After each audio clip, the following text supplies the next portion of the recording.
Assalamualaikum warahmatullahi wabarakatuh. Salam sejahtera, salam Nusantara, dan salam Om Swastiastu. Kembali lagi bersama gua Ima di sini di Cadaci Misteri.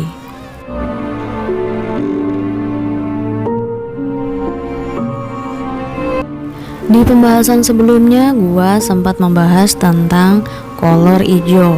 Kolor hijau itu berasal dari mana dan bagaimana dia aksinya.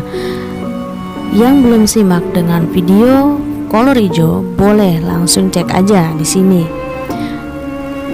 Atau kalian punya cerita mengenai kolor hijau boleh langsung saja komen di bawah.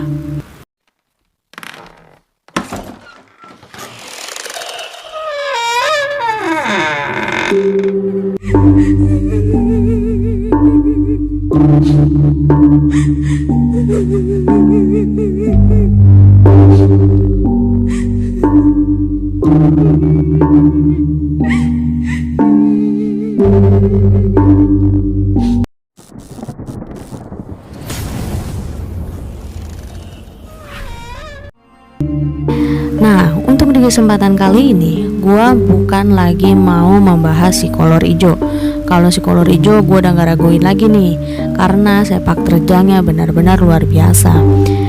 Semua kriminalitas dia bisa, dari dia memperkosa, dari dia merampok atau nyolong atau segala macam. Wah, mantep lah ahlinya ya. Nah, gue saranin nih buat teman-teman semua di manapun Anda berada, jangan pernah mengikuti jejak-jejak yang tidak baik, atau selama itu nggak baik ya jangan ikut-ikuti ya. Ini juga nih pembahasan kali ini nih akan ada kesinambungannya. Melakukan pesugihan dengan mengorbankan seseorang atau mengorbankan diri sendiri hanya demi kepentingan pribadi, hanya pengen kaya, hanya pengen cantik, hanya pengen kekuatan lah, segala macam ya. Nah, di sini kita mau bahas tentang si bayi ambar atau bayi bajang. Kalian tahu nggak sih bayi ambar atau bayi bajang itu kayak gimana? Dan dari mana sebenarnya asal usul bayi ambar atau biasa disebut dengan bayi bajang? Yang penasaran? Simak terus hanya di Cadaci Misteri. Tapi sebelumnya gua mau ucapin dulu nih buat teman-teman semuanya, terima kasih banyak yang sudah subscribe, like, komen videonya dari Cadaci Misteri. Dan juga yang belum nih, jangan lupa ya untuk selalu subscribe, like, dan komen. Simak terus video-video dari kita, dan insya Allah kita akan menyajikan video-video yang bagus buat kalian, yang semoga itu ada hikmahnya dan kita bisa ambil hikmahnya supaya kehidupan kita bisa lebih baik lagi ya.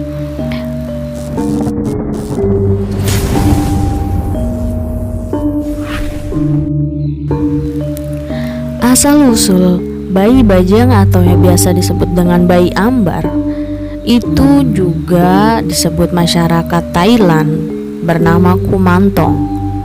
Nah, bayi ambar tuh merupakan sosok korin dari bayi korban aborsi. Ciri-ciri fisiknya ya hampir sama dengan tuyul, memiliki wajah yang tua, kepala besar, dan badan seperti janin. Hingga saat ini, bayi ambar masih terus mencari ibunya untuk bertanya nih, kenapa mereka digugurkan. Nah, banyak juga ditemukan di pertempuran dua sungai, pohon-pohon besar, hutan, dan di kota-kota besar yang marak kasus aborsi. Si korin bayi ambar biasanya menghuni golek kencana. Bayi ambar biasanya digunakan untuk menangkal serangan-serangan gaib seperti halnya batara karang, perewangan-perewangan, dan merangsang suami istri yang sudah lama menikah dan ingin segera memiliki anak. Bayi ambar juga banyak nih yang disalahgunain untuk media mencari uang instan seperti tuyul, dengan konsekuensinya istri pemeliharanya itu ya harus mengasuh dan menyusuinya. Ada berbagai pendapat ya mengenai asal-usul bayi bajang. Kalian bolehlah mengambil kesimpulan yang mana, dan siapa tahu di kehidupan kalian ada yang pernah mengalami atau melihat atau menyaksikan kisah-kisah dari si bayi-bayi bajang ini. Yuk boleh langsung aja komen di bawah biar cerita ini biar tambah seru ya. Nah, syarat-syaratnya memelihara bayi ambar atau bayi bajang ini itu tuh harus orang lajang.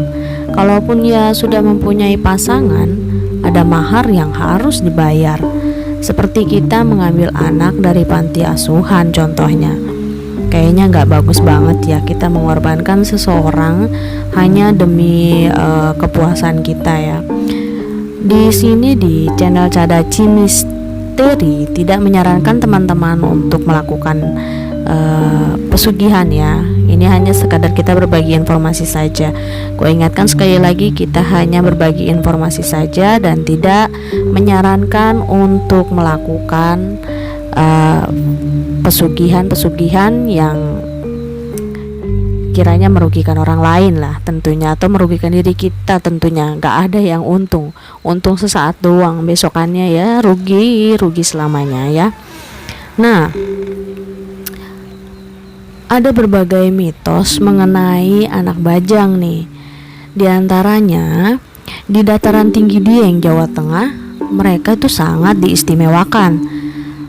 Syahdan, anak-anak itu adalah kesayangan roh-roh gaib penunggu dataran tinggi Dieng di Jawa Tengah tentunya ya, yang dititipkan penguasa Laut Selatan Nyai Roro Kidul, yang rambutnya itu gimbal, terus kayak gembel gitu ya. Nah, hingga waktunya anak-anak itu nanti akan diminta lagi nih sama si sang ratu. Orang tua yang memiliki anak berambut gimbal meski memperlakukan si anak dengan istimewa. Ini mitos ya. Apapun yang diminta sang anak akan dikabulkan. Jika tidak, orang tua mereka percaya petaka akan datang.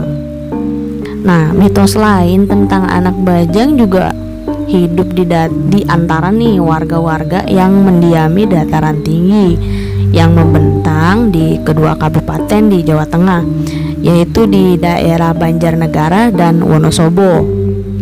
Nah, konon nih rambut gimbal itu udah ada di Dieng sejak ratusan tahun silam.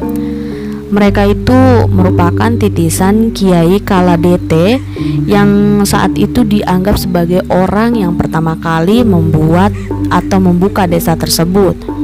Nah, diceritakan nih, Kiai Kaladete bersumpah tak akan memotong rambutnya dan gak akan mandi sebelum desa yang dia bukanya itu makmur. Kelak nih keturunannya akan mempunyai ciri-ciri seperti dirinya itu.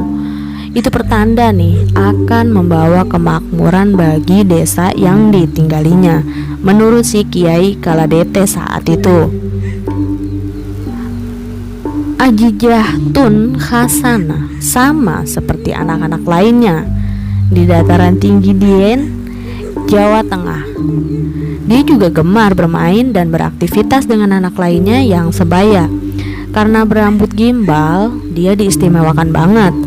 Si Ajijah Tun gimbal sejak umur 2 tahun lah, disertai dengan demam tinggi di tubuhnya selama seminggu lebih. Dan kini saat berumur 5 tahun, Ajijah Tun meminta orang tuanya untuk menggelar ruatan potong rambut. Saat ruatan potong rambut digelar nih, sejumlah ritual lainnya dilaksanakan sebelum sampai ke puncak acara. Ruatan potong rambut juga dipercaya sebagai penanda berakhirnya masa titipan anak dari sang ratu.